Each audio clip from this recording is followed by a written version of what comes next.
Hello all, welcome to my dear all brothers, sisters and friends on the SM Brothers YouTube channel platform. This is Sachin Maruti. In this video, I am going to deal with the UPSC exam pattern and how to start study for UPSC paper second CSAT.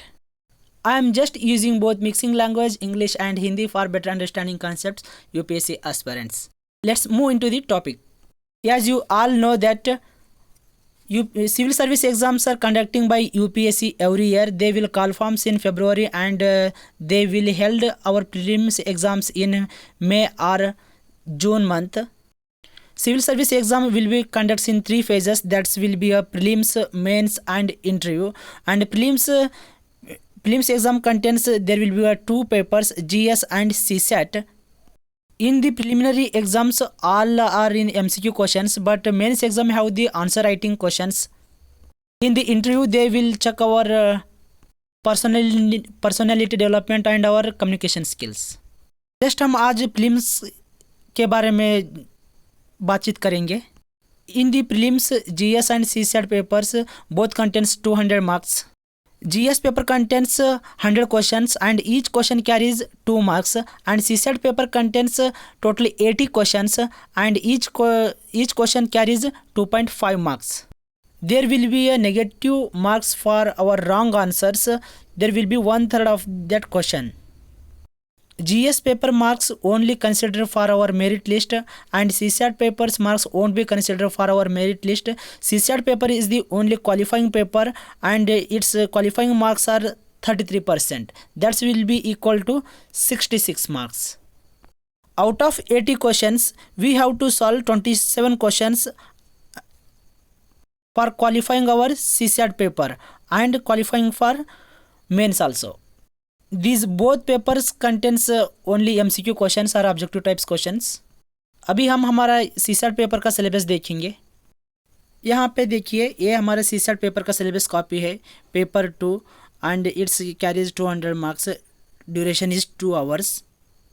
देखिए syllabus copy में first में comprehension है. This is the very most important part for our qualifying CSAT paper and it's included passage and after that interpersonal skills including communication skills, logical reasoning and analytical ability, decision making and problem solving. This is the very most important topic in this CSAT.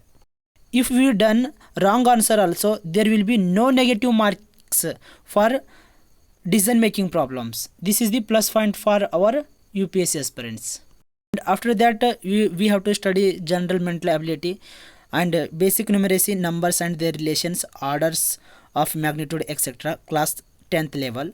Data interpretation, charts, graphs, tables, data sufficiency etc. class 10th level. ये तो सब लोग पढ़ के आ चुके हो तुम. और यहाँ पे 2 नोट भी दे चुके हैं. Note 1, note number 1, paper 2 of the civil services preliminary examination will be a qualifying paper with minimum qualifying marks fixed at 33%, as I told you initially only. Note number 2 is the questions will be of multiple choice objective type, as I told you initially only. देखिए आप यहाँ पे ये syllabus copy में एक comprehension दिख रहा है. ये comprehension related to our English communication skills and other part is our calculation. It includes mental ability, reasoning and aptitude. देखिए हम स्टडी करने के लिए CSAT पेपर को 2 हिस्सों में बांटते हैं. ये कॉम्प्रहेंशन है पैसेज और other one is aptitude and reasoning. ये कॉम्प्रहेंशन का क्वेश्चन सॉल्व करने के लिए हमें इंग्लिश कम्युनिकेशन स्किल्स का थोड़ा बेसिक नॉलेज होना चाहिए. एक नॉलेज नहीं रहे तो हम कॉम्प्रहेंशन सॉल्व नहीं कर पाएंगे. वहाँ पे ज़्यादा टाइम भी नहीं रहेंगे, इसलिए हम इंग्लिश इम्प्रूव कर लेना ही पड़ेगा. नहीं करे तो यहाँ पे नहीं चलेगा काम. There is no need for Hindi medium students, क्योंकि वो तो हिंदी में पढ़ेंगे और हिंदी में आंसर करेंगे. हम तो और Kannada medium students, English medium students, Marathi, Urdu, Tamil etcetera का स्टूडेंट्स के लिए ये कंपलसरी इंग्लिश कॉम्प्रहेंशन के लिए इंग्लिश कम्युनिकेशन स्किल्स कंपलसरी चाहिए. इसलिए हम इंग्लिश इम्प्रूव कर लेना ही पड़ेगा. शायद आप इंग्लिश में वीक रहे तो just I recommend you just ऐसा तुम स्टडी करिए. पहला सब्जेक्ट्स के बारे में पढ़ो इंग्लिश में, I we you he she it etcetera subjects आएंगे, उसके बारे में थोड़ा पढ़ लेना। और ये होने के बाद सब्जेक्ट्स में सिंगुलर और प्लूरल कौन सा है वो भी थोड़ा मालूम कर लेना। ये होने के बाद WH वर्ड्स के बारे में पढ़ो। WH वर्ड्स तो आपको मालूम है शायद, who whose whom, when where which, what why, how many how much, how far how long how often. ये तो हमारा WH वर्ड्स है, इसके बारे में भी थोड़ा यूसेज के बारे में थोड़ा जानकारी कर लो। ये होने के बाद इंपॉर्टेंट वर्ड्स के बारे में थोड़ा जानकारी कर लो। If, also, etcetera meanings will be there, words is there. Today, tomorrow, day after tomorrow, day before yesterday etcetera terms आएंगे, इसके बारे में थोड़ा जानकारी कर लो। ये होने के बाद वर्ब्स थोड़ा पढ़ लो, वर्ब्स इंपॉर्टेंट है। ये वर्ब्स को हम बैकबोन ऑफ द लैंग्वेज बोलते हैं, इसलिए वर्ब्स कंपलसरी पढ़ना ही पड़ेगा। ये होने के बाद एडजेक्टिव्स के बारे में थोड़ा जानकारी कर लो। ये होने के बाद एडवर्ब्स भी आएंगे, उसके बारे में थोड़ा जानकारी कर लो। ये होने के बाद प्रीपोजिशंस कंजक्शंस के बारे में भी थोड़ा जानकारी कर लो। ये होने के बाद टाइप्स ऑफ सेंटेंस के बारे में थोड़ा जानकारी कर लो। Kinds of sentences English, there are 5 kinds is there. Number 1 is assertive sentences. Assertive sentences is also called as declarative sentences, imperative sentences, interrogative sentences, optative sentences, exclamatory sentences. Example for assertive sentence or declarative sentences is my name is Sachin. Just I am declaring my name. If there in a sentence there will be a declaration will be there. That is very important in declarative sentence. I am Sachin, I am a teacher. These all are declaring. So it is a declarative sentence. And imperative sentence, it includes a command, request, prohibition, etc. For example, imperative sentences is go and do your work. This is the important for our command form. And next one, interrogative sentences. You all are know that interrogative sentence means questions askings. And what is your name, how is your day today, etc. will be questions is there.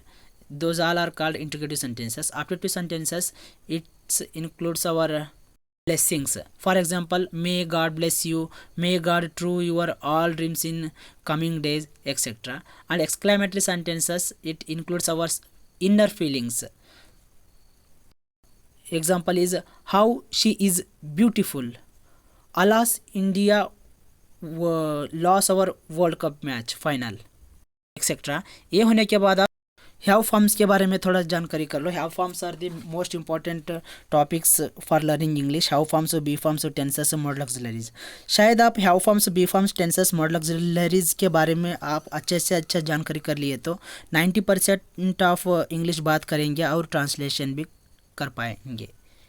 इसलिए have forms, be forms, tenses, modal auxiliaries के बारे में पढ़ लो. ये होने के बाद direct indirect speeches also important, active voice, passive voice also important, idioms also important.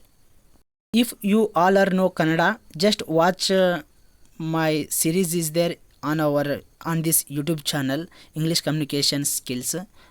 Just go through that one if you know Kannada only. And अभी हम एप्टीट्यूड एंड रीजनिंग के पार्ट के लिए आएंगे. यहाँ पे शायद आप वीक रहे तो मैथमेटिक्स में पहले एडिशन सीख लो और सब्ट्रैक्शन, मल्टीपल, डिवीज़न सीख लो. ये होने के बाद फ्रैक्शंस के बारे में थोड़ा जानकारी कर लो. LCM, HCM के बारे में भी थोड़ा जानकारी कर लो. ये होने के बाद find the value of x के बारे में भी थोड़ा जानकारी कर लो. ये होने के बाद BODMAS rule. These both are the very most important rules in our mathematics. So you have to learn must and should these both rules. And ये होने के बाद लॉ ऑफ इंडाइसेस और एक्सपोनेंट्स के बारे में थोड़ा जानकारी कर लो. ये होने के बाद सम अदर बेसिक थिंग्स के बारे में भी थोड़ा जानकारी कर लो. ये होने के बाद आप हमारे टॉपिक्स के लिए जाओ. मैं तो अभी बोला था find the value of x के बारे में थोड़ा जानकारी कर लो बोलकर. देखिए यहाँ पे 4 सीरीज है, 1 2 3 4 है. x + 2 = 6 है. यहाँ पे x का वैल्यू फाइंड करना है हमें. कैसे करते हैं हम? x है ना, ये x ऐसा ही लिखते हैं. इक्वल है ना, इक्वल ऐसा भी लिखते हैं. h है ना, h है यहाँ पे ऐसा ही लिखो. ये होने के बाद यहाँ पे +2 है ना, ये +2 को 6 की तरफ भेजो. इसलिए यहाँ पे ए लेफ्ट साइड है, ए राइट साइड है. लेफ्ट साइड में प्लस रहे तो राइट साइड को आए तो वो माइनस बन जाएंगे. इसलिए 6 - 2 = 4 बन जाएंगे आंसर. यहाँ पे और एक सीरीज है x - 2 = 6 है. x का वैल्यू फाइंड करना है, इसलिए ए 2 को यहाँ पे भेजना पड़ेगा, 6 की तरफ भेजना पड़ेगा। इसलिए देखिए x है ना, x ऐसा ही लिखा है, इक्वल है ना, इक्वल ऐसा ही लिखा है, 6 है ना, ए 6 ऐसा ही लिखा है। यहाँ पे -2 है ना, ये -2 LHS में रहे तो ए -2 RHS के तरफ आए तो प्लस बन जाएंगे, इसलिए +2 बन गया। 6 + 2 = 8। एंड यहाँ पे और एक सीरीज है 2x = 10 है। यहाँ पे x और 2 के बीच में कोई भी साइन नहीं दिख रहा है, इसलिए यहाँ पे कंपलसरी मल्टीपल रहेंगे। देखिए यहाँ पे x का वैल्यू फाइंड करना है हमें, x ऐसा ही लिखा है, इक्वल टू है, इक्वल टू ऐसा ही लिखा है, 10 है, ये 10 यहाँ पे ऐसा ही लिखा है। यहाँ पे देखिए रिलेशनशिप 2 और x के बीच में यहाँ पे मल्टीपल है। ये RHS के तरफ आए तो बोले तो 10 के तरफ आए तो यहाँ पे ये मल्टीपल रहे तो ये डिवाइड बन जाएंगे, 10 का डिवाइड बन जाएंगे, इसलिए 2 1 = 2 5 = 10, यहाँ पे आंसर 5 आ जाएंगे। यहाँ पे देखो और एक सीरीज है x/2 = 10 है सीरीज, x/2 = 10। यहाँ पे x क्या बन जाएंगे, 10 × 2 बन जाएंगे, क्योंकि यहाँ पे x और 2 के बीच में रिलेशनशिप क्या है, डिवाइड है। डिवाइड रहे तो ये RHS की तरफ आए तो क्या बन जाएंगे, यहाँ पे मल्टीपल बन जाएंगे, इसलिए 10 × 2 = 20। ये तो इम्पोर्टेंट कॉन्सेप्ट्स है, ये तो ये कैसा हो जाएंगे बोलकर ये आइडिया अंडरस्टैंड कर लो। जस्ट ये क्वेश्चन तो ऐसा इम्पोर्टेंट नहीं है, जस्ट मैं एग्जांपल लिया हूँ।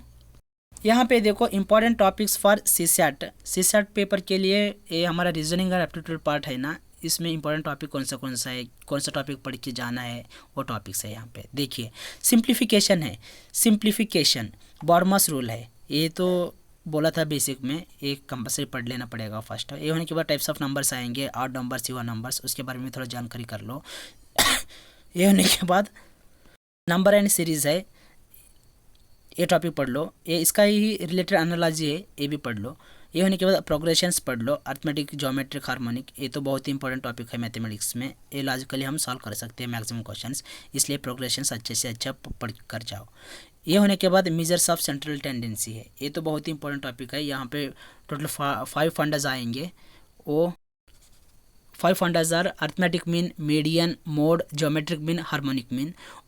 ये 5 फंडास है ना, ये बहुत ही इंपॉर्टेंट टॉपिक्स है। ये हार्मोनिक मीन का है ना formula, harmonic mean = 2ab / a + b, ये फार्मूला एवरेज स्पीड के लिए भी हम यूज़ करते हैं, इसलिए ये पढ़कर जाना ही पड़ेगा।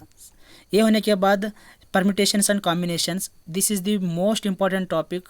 ये परम्यूटेशन एंड कॉम्बिनेशंस टॉपिक्स है ना, इसका रिलेशन से ही हम बहुत ज़्यादा फार्मूलाज डिराइव करते हैं मैथमेटिक्स में, इसलिए ये दोनों चैप्टर अच्छे से अच्छा पढ़कर जाना है। इसका रिलेटेड टॉपिक ही हैंड शेकिंग है।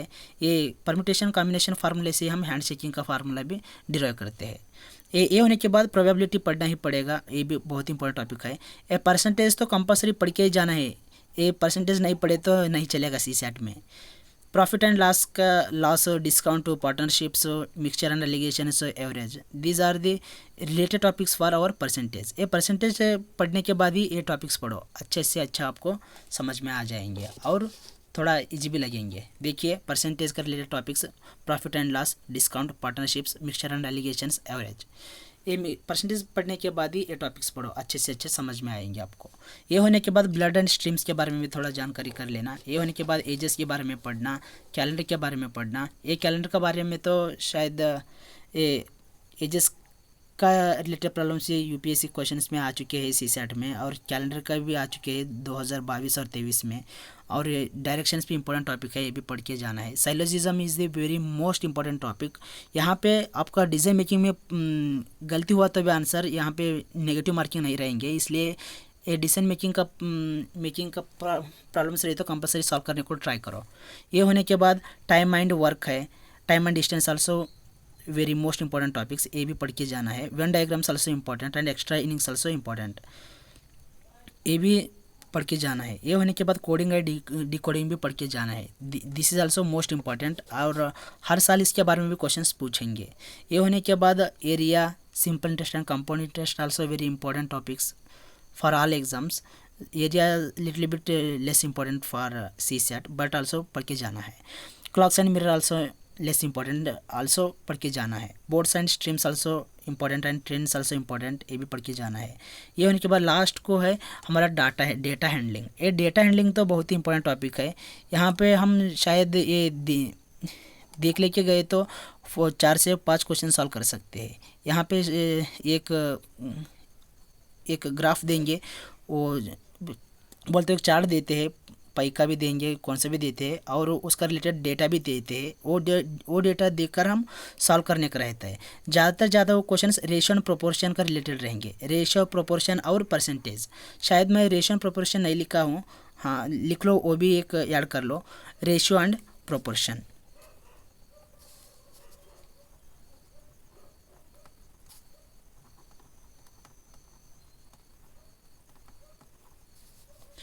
देखिए रेशियो एंड प्रोपोर्शन भी याद कर लो। ये रेशियो एंड प्रोपोर्शन और परसेंटेज का रिलेटेड रहेंगे क्वेश्चन से, इसलिए ये डेटा हैंडलिंग भी देख लिख के जाओ। शायद ये 2022 और 23 में नहीं पूछा है, 21-20 में पूछा है, इसलिए ये भी देख लिखिएगा जाओ। सभी लोग ये सेशन में इम्पॉर्टेंट टॉपिक्स फॉर सीसेट के बारे में जानकारी कर लिए हैं, और नेक्स्ट वीडियो में जीएस के लिए कैसा स्टडी करना है, स्टार्ट कहाँ से करना है, एंड कैसा करना है, नोट्स कैसा बनाना है, उसके बारे में मैं बातचीत करूँगा। इसलिए वो नेक्स्ट सेशंस बोले तो नेक्स्ट वीडियो कंपलसरी आप देखना ही पड़ेगा, कि तो शायद आपको ज़्यादा ही प्रॉफिट होगा। We have done some related about our CSAT papers, prelims exams, and let's continue in the remaining topics in the next video. Thank you for watching. Please subscribe to SM Brothers channel. Thank you. Have a nice day. Jai Hind.